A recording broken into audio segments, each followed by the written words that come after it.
Es un privilegio participar en esta conferencia ante su palabra, un discipulado eficaz, y doy gracias a Dios también por mis consiervos que nos han servido tan bien con sus exposiciones tan impactantes.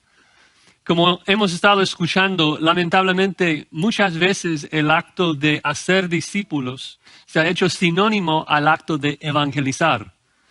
Pero nuestra gran comisión en este mundo solamente empieza con el hacer evangelismo, de compartir el evangelio. Nuestra gran comisión es de hacer discípulos en todo. De hecho, ahí en Mateo 28:20, nuestro Señor Jesucristo nos dice que debemos hacer discípulos enseñándoles a guardar todas las cosas que os he enseñado. Es decir, nuestro deber es de enseñar toda la Biblia y ser usados por Dios para que Él transforme a la gente a la imagen de Cristo. Nuestro deseo, nuestra meta es de un día presentarles perfectos en Cristo Jesús a todo hombre, como Pablo dice en Colosenses 1, versículo 28. Y esto ha sido el gran énfasis de esta conferencia, ¿no? El énfasis de trabajar arduamente con la gente y buscar que Dios les transforme a la imagen de Cristo. Pero pensé que para mi sesión en particular sería bueno reconocer que aunque el acto de evangelizar es solamente el punto de partida, al mismo tiempo tenemos que comprender de que no podemos hacer ningún discípulo sin evangelizar, sin compartir el evangelio. Aún después, como comenzamos el proceso de trabajar con un cristiano, también muchas veces tenemos que regresar al mismo evangelio, porque es la gracia del evangelio que más claramente nos revela la gracia de nuestro Cristo que buscamos. Entonces, en esa sesión vamos a dedicarnos a pensar y meditar y maravillarnos de la gran verdad del evangelio, como Pablo lo expresa en el capítulo 5 de 2 de Corintios. Así que si tienen sus Biblias, por favor, busquen la carta de Pablo a los Corintios, el capítulo 5, el versículo 21. Ahí vamos a ver 3 componentes del evangelio que nos constriñen a hacer discípulos. Primero el cordero, luego el sacrificio y luego el resultado. El cordero, el sacrificio y el resultado. Leamos el versículo juntos, hermanos. Dice así Pablo: al que no conoció pecado, por nosotros lo hizo pecado, para que nosotros fuésemos hechos justicia de Dios en él. Si vas a memorizar algo en tu vida, debe ser esto, ¿no? Al que no conoció pecado, por nosotros lo hizo pecado, para que nosotros fuésemos hechos justicia de Dios en él. Es el evangelio condensado en 15 palabras griegas. Y lo primero que Pablo nos explica, el primero que nos presenta, el primer componente que presenta es el cordero, que Dios prepara el cordero para el sacrificio. Dios tenía que preparar un sustituto que pudiera morir en nuestro lugar.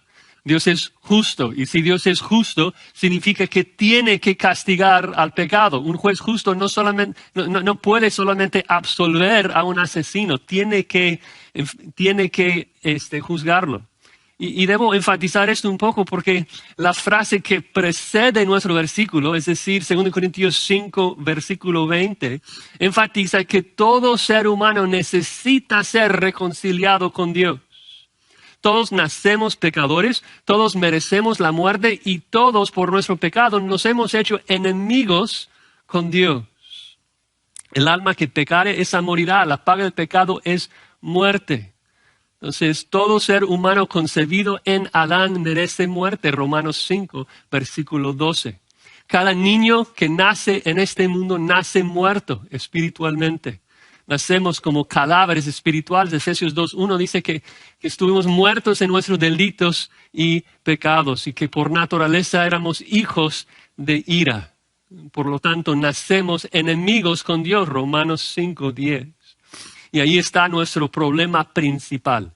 Nuestro pecado nos hace enemigos con Dios, enemigos del Todopoderoso. O sea, qué pavor esto debe dar al incrédulo. Que nuestro enemigo omnipotente está lleno de ira, lleno de indignación en contra de cada ser humano. El Salmo 21 dice que Dios tiene su arco ya tensado y apuntado hacia la cara de su enemigo, hacia la cara del impío. El hombre entonces necesita ser reconciliado con Dios. El hombre piensa que necesita muchas cosas, pero si supiera que Dios tenía su flecha ya apuntada hacia su cara, wow, entendería que todo lo demás que él piensa que necesita puede esperar. Lo que necesita de manera urgente es ser reconciliado con Dios. ¿Pero cómo? Si cada ser humano es un pecador, entonces no hay esperanza. Si todos somos criminales, si todos merecemos la muerte, entonces no hay esperanza. Y es cierto de que si todo ser humano es pecador, no habría ninguna esperanza. Pero no es así. No es así. Porque todo humano en toda la historia del mundo es un pecador menos uno. Menos uno. Y es por eso que Pablo puede empezar su descripción del Evangelio con esta frase: al que no conoció pecado. No a los que no conocieron el pecado, a él, el único. Solo hay uno que no ha conocido el pecado. Pablo ni siquiera tiene que mencionar su nombre, porque solamente ha habido una persona, un humano en la historia del mundo que jamás pecó: Jesucristo mismo.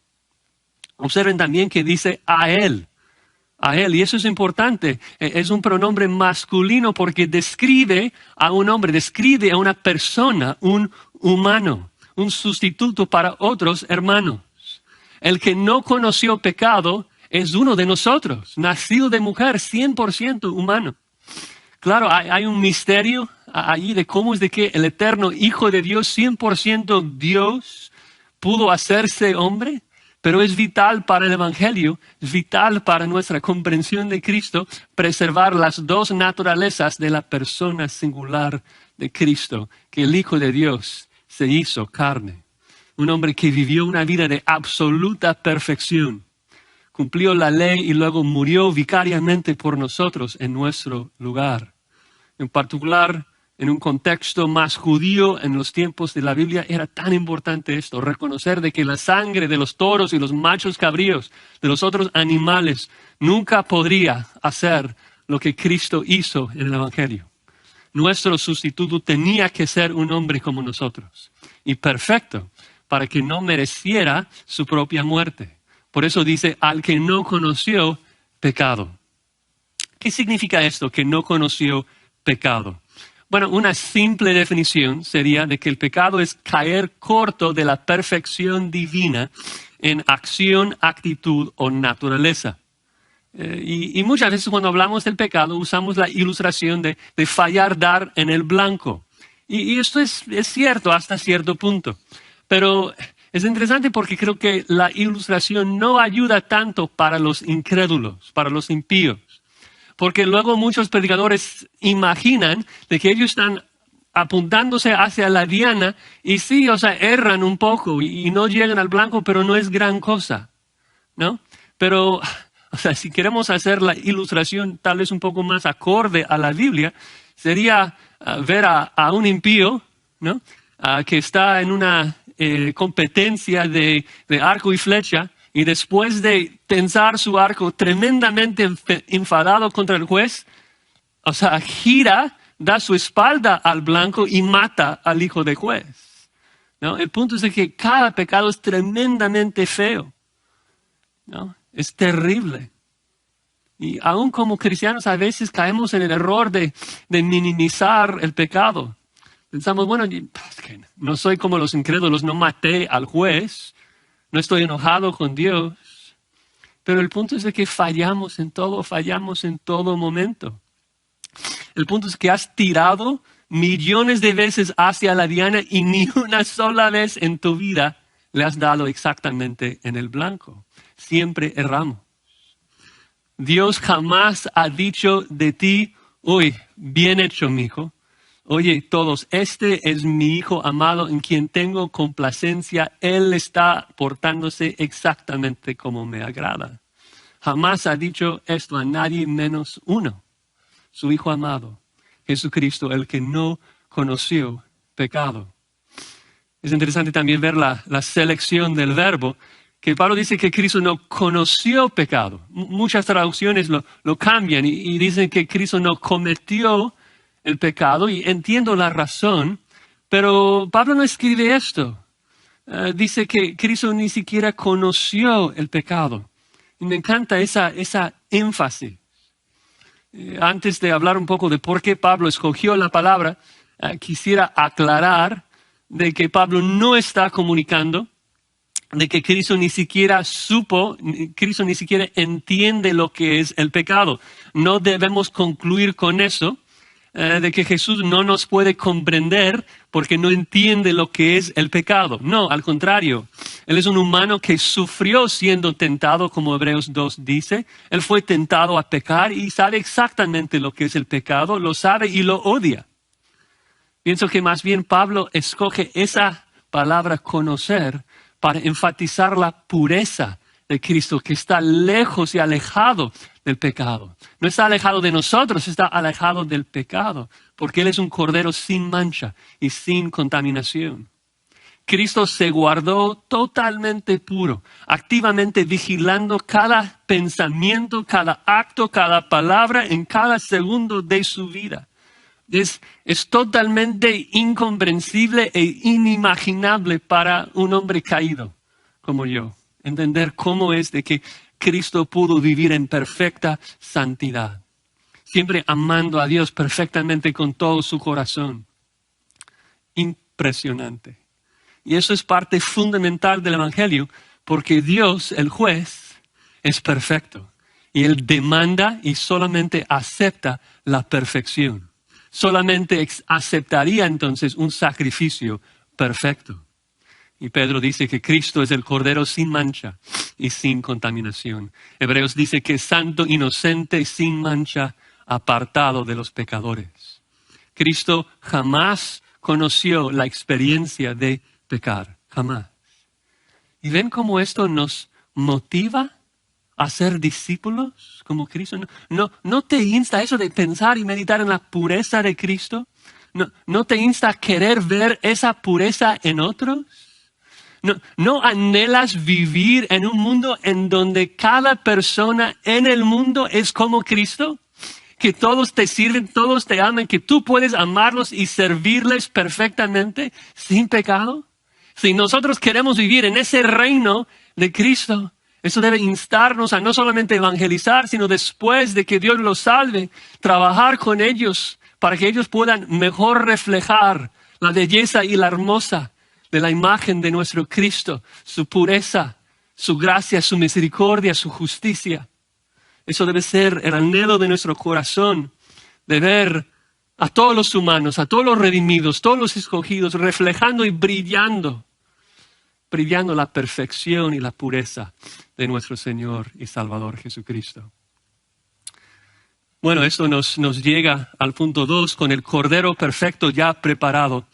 Llegamos al sacrificio. Punto 2 dice que por nosotros lo hizo pecado. Al que no conoció pecado, por nosotros lo hizo pecado.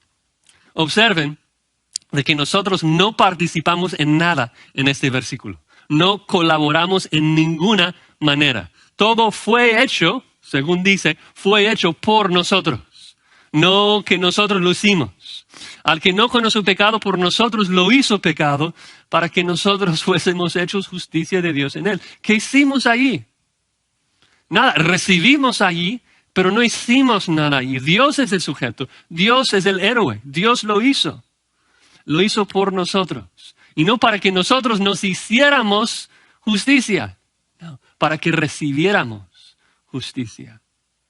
Uno dirá, pero mira, estoy allí, formo parte. Lo hizo por mí, no lo hizo por mi vecino, lo hizo por mí. Eso significa que fui algo especial. No, un cadáver no merece su resurrección más que otro cadáver. Un cadáver no tiene más capacidad ni valor que otro. Un cadáver no hace nada para llegar a tener vida, no colabora en ninguna manera. La salvación se hizo por nosotros, no a través de nosotros, no llevado a cabo por nosotros. Dios salva y Él solo. El único rol que jugamos en la salvación es el de recibir. Lo veremos al final, recibimos justicia. El punto es de que nosotros debemos de abandonar nuestras tontas y pecaminosas ideas de que nosotros aportamos algo a nuestra justificación. Nuestras obras no están en ese versículo. Nuestras obras no figuran en el Evangelio, ¿no? Dios lo hizo por nosotros. Como dijo el gran reformador Melanchthon, dijo, no contribuimos nada a nuestra salvación, excepto el pecado que la hizo necesaria. Me encanta esa cita, lo voy a leer de nuevo. No contribuimos nada a nuestra salvación, excepto el pecado que la hizo necesaria. Tan importante eso, subrayar de que si nosotros colaboramos, podremos gloriarnos y jactarnos de algo. Pero no, Dios hizo todo y para Él es toda la gloria, porque Él es el único que lo merece. La frase continúa para describir qué es lo que Dios hizo para salvarnos. Dice, por nosotros lo hizo pecado. Entonces, pensando un poco en los antecedentes y las sintaxis allí, el punto es de que el pronombre lo se refiere a Jesús y el sujeto del verbo hizo es Dios Padre. Entonces, el punto es de que el Padre hizo a Jesús pecado. Y leemos eso, es como que, wow, esto suena bastante fuerte. Y la verdad es que es una frase plagada de muchas malas interpretaciones. Así que tenemos que mantenernos bien en el texto y su contexto. Lo primero que podemos observar tal vez es simplemente el hecho de que Dios lo hizo, ¿no? Si nos preguntamos quién es que crucificó a Jesucristo, claro, los romanos y los judíos estaban involucrados como los agentes directos. Pero al final de cuentas, el que toma la responsabilidad por la cruz de Cristo es Dios, es el Padre. Uno de los lugares donde más claramente se dice esto se encuentra en Isaías 53. El versículo 6 dice, todos nosotros nos descarriamos como ovejas, cada cual se apartó por su camino, mas Jehová cargó en él el pecado de todos nosotros. Y por eso versículo 10 dice, con todo eso, Jehová quiso quebrantarle, sujetándole a padecimiento. Entonces, ¿quién quebrantó al Mesías? El Padre, el soberano. Jehová lo hizo. Pero es aún más difícil porque dice, por nosotros, Dios lo hizo pecado. ¿Qué significa eso, que Dios lo hizo pecado? Bueno, antes de hablar de lo que significa, quisiera tomar solo un par de minutos para hablar de lo que no significa, para evitar la herejía, para evitar extremos. Primero, no significa que Jesús dejó de ser Dios por un momento, un segundo, ¿no? Jamás. Jesús es el gran yo soy. Es el mismo ayer, hoy y por los siglos, como dice Hebreos 13:8. Jesús no cambia, Él es inmutable, ¿no? Y obvio, eso nos protege de la idea de que Cristo llegó a ser pecador o llegó a ser infectado por nuestro pecado de alguna manera. Eso es imposible. Él siempre ha sido puro. De hecho, Pablo en la frase anterior nos dijo al que no conoció pecado, ¿no? Entonces, Cristo no fue infectado por el pecado, ninguna manera. Y Pablo, en la forma que lo dice, lo da por sentado. Observen de que Pablo es muy cuidadoso con sus palabras. Pablo no dice que Dios lo hizo pecador. Pablo dice que Dios lo hizo pecado, ¿no? Entonces, debemos descartar totalmente la idea de que Cristo en la cruz llegó a ser pecador. Segunda interpretación que debemos de descartar es la superliteral. Algunos dicen que Jesucristo literalmente se convirtió en pecado. Como si dejó de ser Dios, dejó de ser humano, dejó de existir como persona y se convirtió en la desobediencia. Y hay herejes que enseñan eso. Pero eso no puede ser porque el pecado es algo personal, es una ofensa a Dios. No es algo esotérico, no es así como un concepto, no. El pecado, por definición, 1 Juan 3:4, es la infracción de la ley de Dios. Entonces, cuando dice que Dios lo hizo pecado, está hablando de la infracción de alguien hacia Dios. Y eso es interesante porque Pablo acaba de decirnos de que Jesús no conoció pecado, entonces no puede referirse a los pecados de Jesús. Tiene que referirse a los pecados de otros. Y eso es obvio porque se trata de los pecados de nosotros, que Dios cargó sobre Cristo la desobediencia de todos nosotros. Bueno, ya sabemos más o menos lo que no significa. Ahora, ¿qué significa en particular? Lo primero que quisiera resaltar es de que hay misterio en este versículo. Misterio que debe hacernos postrarnos delante de Dios y adorarlo. Claro, todo lo que nos revela acá queremos entenderlo, pero habrá cosas que no vamos a poder entender y eso no debe de frustrarnos. Debe hacernos adorar a nuestro Dios que es más allá de nuestra capacidad de comprensión. Cuando hablamos del momento santo, cuando el Padre, que comparte la misma esencia del Hijo, derrama toda su ira contra Él, podemos comprender una parte, pero no el todo. Y debemos contentarnos con eso. Es algo demasiado profundo para nuestras mentes tan limitadas. Gracias a Dios tendremos toda la eternidad para intentar. Bueno, llegando a hablar de lo que significa en particular, en la teología llamamos esta acción cuando Dios hace que Jesucristo fuese el pecado, lo llamamos la imputación, ¿no? El glorioso intercambio cuando Dios transfirió todo nuestro pecado a la cuenta de Cristo. El Padre imputó todo nuestro pecado a la cuenta de Jesús. Entonces, Cristo llegó a ser pecado, sí, pero llegó a ser pecado en su sentido judicial, que Dios lo hizo pecado judicialmente. Es exactamente como Isaías lo puso en Isaías 53:6, de que Jehová cargó en él o sobre él el pecado de todos nosotros.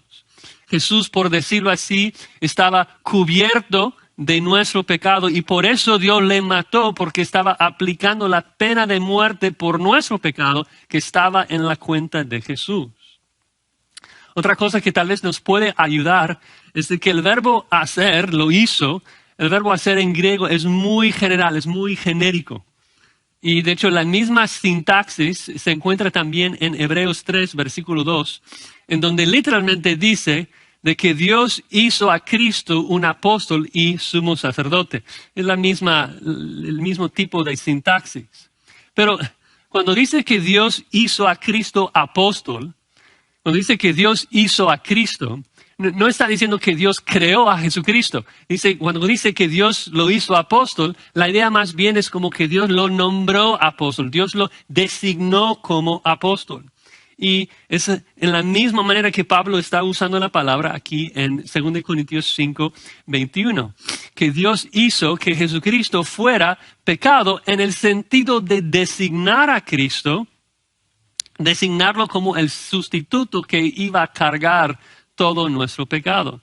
De hecho, algo muy, muy interesante en términos de la relación entre este versículo y el Antiguo Testamento, es de que en el Antiguo Testamento, en la Septuaginta, la versión griega del Antiguo Testamento, la misma palabra que Pablo usa acá, pecado, es la palabra que se usa para describir la ofrenda del pecado.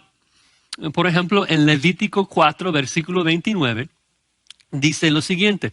Está describiendo el proceso de un sacrificio de un animal. Dice, pondrá su mano sobre la cabeza de la ofrenda de la expiación.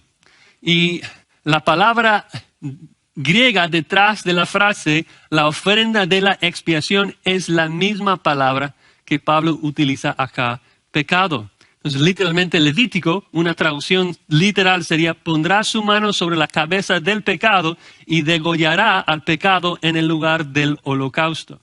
Y parece que Pablo está haciendo referencia a esto, de que Dios hizo que Jesucristo fuese la ofrenda del pecado, el recipiente de toda su castigo en contra del pecado. Y así, Pablo usando la misma palabra en la segunda frase que usó en la primera frase, que Cristo no conoció pecado y que Dios lo hizo pecado, hace una tremenda conexión, un tremendo contraste, ¿no? De que Cristo ni siquiera conoció pecado, era tan puro que ni siquiera conoció el pecado y luego Dios lo hizo pecado. De hecho, en el original, el orden de las palabras es más enfático.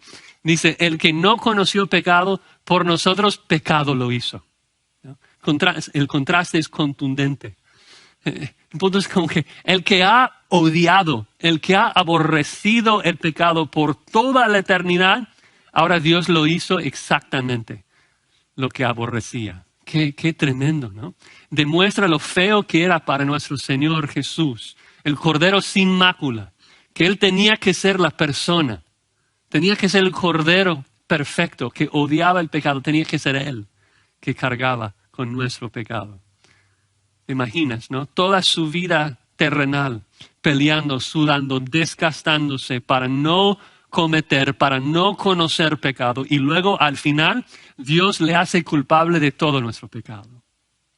Toda su vida trabajando para no tener ni un solo pecado en su cuenta. Y luego, al final de su vida victoriosa, Dios le pone la totalidad de nuestro pecado en su cuenta. Wow. Y al instante, al recibir nuestro pecado en su cuenta, Jesucristo merecía toda la ira que nuestro pecado demanda. Y por eso grita en Mateo 27, Dios mío, ¿por qué me has desamparado? Porque su padre por primera vez le estaba mirando con disgusto. Por primera vez le estaba castigando. Y no levemente, sino que le estaba castigando con toda la furia de su ira. Totalmente puesto bajo la ira de Dios. Cristo tragó toda la ira de Dios que tú y yo merecemos. No sé si han pensado en esto, pero ningún ser humano en la historia del mundo ha experimentado lo que es ser completa y totalmente puesta bajo la ira de Dios. Ningún ser humano excepto Cristo. Y dices, bueno, la gente sufre. Sí, la gente sufre, no siempre nos va bien, pero siempre recibimos mejor de lo que merecemos. Siempre recibimos gracia, aunque sea una gracia común, recibimos su aire y su sol, recibimos vida. No merecemos eso, merecemos llamas.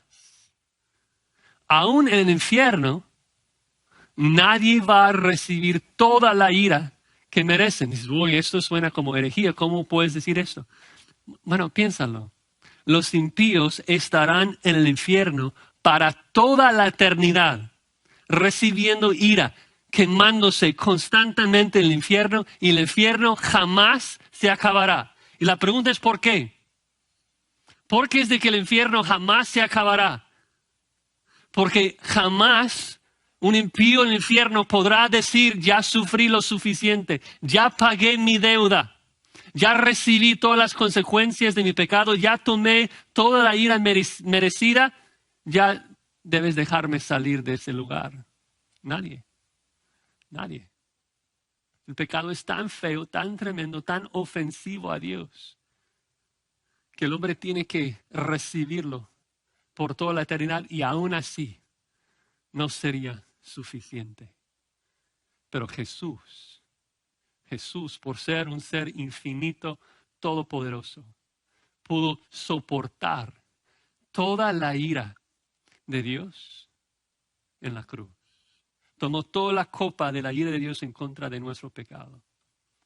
Si esto no te motiva a proclamar el Evangelio de nuestro Señor Jesucristo, si eso no te motiva a buscar más gente que pueda adorar a tu lado al Cordero inmolado que merece tanta gloria, a nuestro Padre que merece tanta alabanza, la belleza y la hermosura de la santidad de Dios vista en la cruz, cuando el Padre sacrifica a su Hijo, es indecible. Y debe hacernos buscar esa misma santidad en nuestras vidas y también buscar a otros en el discipulado para que ellos también puedan reflejar esa santidad. Bueno, por último, el tercer punto. ¿Cuál fue el resultado del sacrificio de ese cordero? Qué tremenda verdad, dice, para que nosotros fuésemos hechos justicia de Dios en él. Ya que nuestro pecado fue imputado, transferido a Cristo, ahora llegamos a ser justicia de Dios en él, en Cristo. Cristo muere, Cristo resucita al tercer día en victoria y nosotros nos quedamos justos. ¡Qué noticias! ¡Qué nuevas tan buenas! Y es interesante porque es en un sentido aún mejor, porque la palabra hechos no está en el original. Literalmente dice, para que nosotros llegáramos a ser justicia de Dios en él. Y digo que es interesante porque solemos explicar el versículo de esta manera, de que Dios trató a Jesucristo como si hubiera vivido nuestra vida de pecado para que ahora Dios puede tratarnos a nosotros como si hubiéramos vivido la vida perfecta de Jesús. Y esto es cierto y eso es maravilloso, pero en un sentido el versículo está diciendo más que esto. No solamente está diciendo de que Dios nos trata como si fuésemos justos, dice de que en su juicio lo somos, que somos justos en Cristo. ¿Ves la diferencia? De que nosotros tenemos la justicia de Cristo. Y de hecho es importante porque cuando vemos el paralelismo que Pablo está haciendo acá entre lo que Cristo hizo en cargar con nuestro pecado y lo que nosotros recibimos, que es recibir su justicia, piénsalo. No somos justos ahora en nuestra experiencia, pero sí somos justos en la corte divina. En la misma manera, solamente en reversa, Cristo jamás era un pecador en su experiencia en la vida, pero llegó a tener pecado en su cuenta en la corte divina. Increíble, ¿no? Y que cuando Dios te ve justo, te ve santo, ¿no? Increíble. Ya no hay ninguna mancha para los que están en Cristo Jesús. Yo sé que eso es básico, yo sé que no estoy diciendo nada nuevo, pero necesitamos maravillarnos y asombrarnos de esta verdad. Nosotros no hicimos nada menos pecar y ahora llegamos a ser justos. Claro, no en la experiencia actual, pero sí en la corte divina y un día sí en la experiencia. Pablo nos dice en Colosenses 1:22 de que Cristo un día nos presentará a su Padre santos y sin mancha e irreprensibles delante de Él. Imagínate que el Padre en toda su ardiente santidad te va a mirar de los pies a la cabeza y no poder encontrar mancha en ti. Parece realmente imposible. Cuando pensamos hoy en nuestra suciedad, cuando pensamos en nuestro pecado, de que Dios nos va a lavar así, de que el resultado del sacrificio del cordero va a ser así, de que llegamos a ser justicia de Dios en Cristo. Hay muchas ideas hoy en día de cómo llegar al cielo. Todas las demás religiones son iguales, con sus supuestas buenas nuevas. Toda religión falsa enseña que el hombre puede colaborar en su propia reconciliación con Dios. Claro, en cada religión hay que hacer algo diferente. Pero todos son igualitos al falso evangelio de los judaizantes del tiempo de Pablo. No importa si sea la circuncisión o el rosario, las obras humanas no contribuyen. Solo Dios salva. De hecho, solo Dios salva. Él no necesita a nadie. Entonces la pregunta para nosotros, para concluir, ¿qué debemos hacer a la luz de este precioso evangelio? En primer lugar, debemos pensar y meditar más en esa verdad, regocijarnos en lo que Dios ha hecho por nosotros. Dios nos santifica cuando meditamos en el evangelio y lo que ha hecho por nosotros. Hay que meditar día y noche, como dice el salmista. Segundo, si creemos eso, tenemos que anunciarlo, tenemos que proclamarlo, ¿no? De hecho, el contexto inmediato lo demanda. Vean el versículo anterior, versículo 20. Dice, os rogamos en nombre de Cristo, reconciliaos con Dios. Entonces debemos ser fieles a Dios y rogar con la gente, reconcíliate con Dios. Tercer lugar, debemos vivir a la luz de la gracia de Dios en cada momento de nuestras vidas. Cada respiro que tomamos se debe a que Dios hizo que Jesucristo fuera nuestra ofrenda de pecado. Tantas veces, hermanos, subestimamos la pureza del Cordero, subestimamos el sacrificio de Cristo, subestimamos nuestra justicia delante de Dios. Pecamos y en vez de arrepentirnos y salir adelante, andamos tristes. Pero si eres cristiano no tienes que andar deprimido todo el día, ¿no? ¿Qué insulto a la declaración divina para que fuésemos hechos justicia de Dios en él. Qué insulto al Cordero sacrificado, de que él murió para purificarnos. Entonces nos arrepentimos, confesamos nuestro pecado y luego damos gracias a Dios por su perdón. Cuarto lugar, debemos enseñar esta verdad a otros. Un discipulado eficaz no puede existir si no estás enseñando y ejemplificando el Evangelio de Cristo a otros. Es imposible. Debemos luchar para ver que la misma hermosura y belleza de Cristo, lo que vimos en ese versículo, que eso también se vea y sea reflejado en la vida de nuestros hermanos. Y la única forma que esto va a ocurrir es si estamos enseñándoles la palabra de Cristo. Entonces tenemos que hacer discípulos. Y por último, para ahora realmente terminar, quisiera dirigirme rápidamente a ustedes que a lo mejor confiesan a Cristo, pero si son honestos, sus vidas dan testimonio de que no son nuevas criaturas. Sus frutos muestran más el pecado que la justicia de Dios. Dicen que son salvos, pero por definición no pueden ser. Porque al que ha sido hecho justicia de Dios en Cristo, también anda en justicia. Siempre. Entonces te ruego a ti de que hoy es el día de salvación. Hoy puedes ser reconciliado con Dios. Si te arrepientes, si crees en Jesucristo, si crees en el Evangelio que acabas de escuchar, Dios va a transformar tu alma. No esperes esta mañana. Pablo no nos da esa opción. De hecho, leamos el versículo siguiente, 2 Corintios, capítulo 6, versículo 1. Así pues nosotros, como colaboradores suyos, os exhortamos también a que no recibáis en vano la gracia de Dios, porque dice, en tiempo aceptable te he oído y en día de salvación te he socorrido.